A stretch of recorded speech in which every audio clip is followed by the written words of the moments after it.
coupe le contact de ton véhicule, serre le frein à main, tire la poignée d'ouverture du capot et ouvre le capot.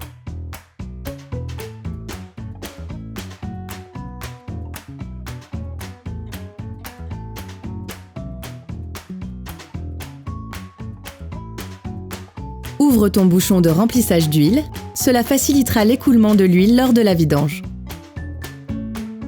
Afin de réaliser la vidange de ton véhicule, il est nécessaire de soulever la partie avant de celui-ci afin d'accéder au boulon de vidange. Soulève l'avant de ton véhicule et pose-le sur les 2 chandelles. On te conseille tout de même vivement de visionner le tuto « Soulever son véhicule en sécurité » avant de réaliser cette étape. Pense à installer un récipient de récupération d'huile de vidange. L'astuce de la clé te propose même d'en fabriquer un, en visionnant la vidéo « Fabriquer un bidon de récupération de liquide ». À l'aide d'un carré de vidange, débloque le boulon de vidange et finis à la main. Sois attentif sur les derniers filets. L'huile peut jaillir subitement. Il te faudra donc anticiper en préparant le bidon de récupération d'huile. Laisse l'huile s'écouler une dizaine de minutes. Remplace le joint de vidange par un neuf, puis revisse le boulon à la main dans un premier temps avant de finaliser le serrage au carré de vidange sans exagérer. Lorsque tu réalises une vidange, il est aussi nécessaire de remplacer le filtre à huile. Pour accéder au filtre à huile, il est nécessaire de décaler le pare-chaleur du collecteur d'échappement. Pour ce faire, retire à l'aide d'un cliquet et d'une douille de 10 les 4 vis de maintien de ce dernier.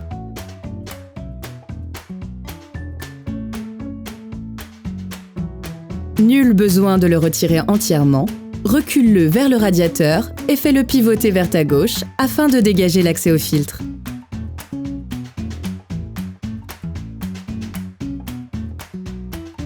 Déplace le bidon sous le filtre à huile, de façon à récupérer l'huile qui va couler lors du démontage du filtre.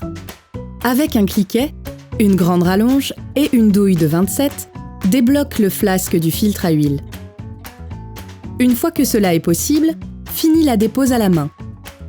Saisis le flasque à la main, retire-le de son logement et laisse-le égoutter quelques instants afin de limiter les gouttes d'huile dans le compartiment moteur.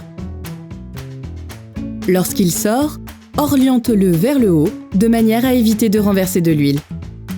Désolidarise la cartouche filtrante du flasque en tirant dessus. Compare le nouveau filtre avec l'ancien afin de t'assurer qu'ils sont bien identiques.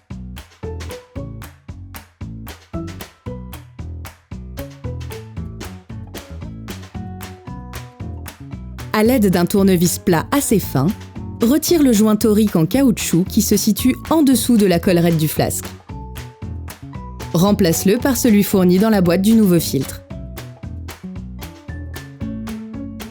Munis-toi du nouveau filtre et insère-le dans le flasque. Tu dois entendre un clac de verrouillage. Repose l'ensemble dans le boîtier de filtre à huile en le revissant au départ à la main et termine à l'aide du cliquet. Attention, sur ce type de filtre à huile, il arrive que le joint neuf soit en surépaisseur et rende le réel serrage plus compliqué. Il faut donc s'assurer que la collerette du flasque soit plaquée sur le support métallique moteur. Tu peux maintenant reposer le pare-chaleur du collecteur d'échappement et revisser les vis de maintien à la clé. Il est maintenant nécessaire de remettre de l'huile dans le moteur. Cette partie doit être réalisée avec soin et précision. Tout d'abord, repose ta voiture au sol, car la vérification du niveau d'huile doit se faire véhicule à plat.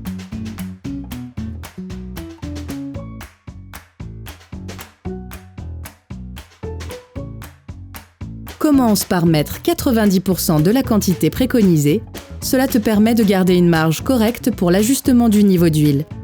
Tu peux retrouver dans la description du tutoriel la quantité exacte d'huile préconisée pour ta voiture. Ferme le bouchon de remplissage,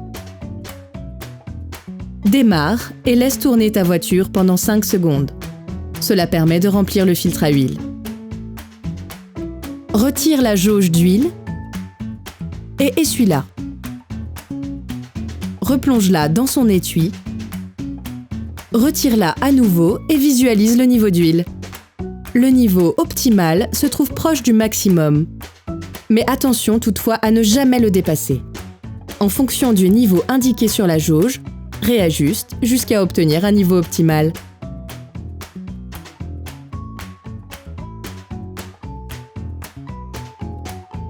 Opération terminée!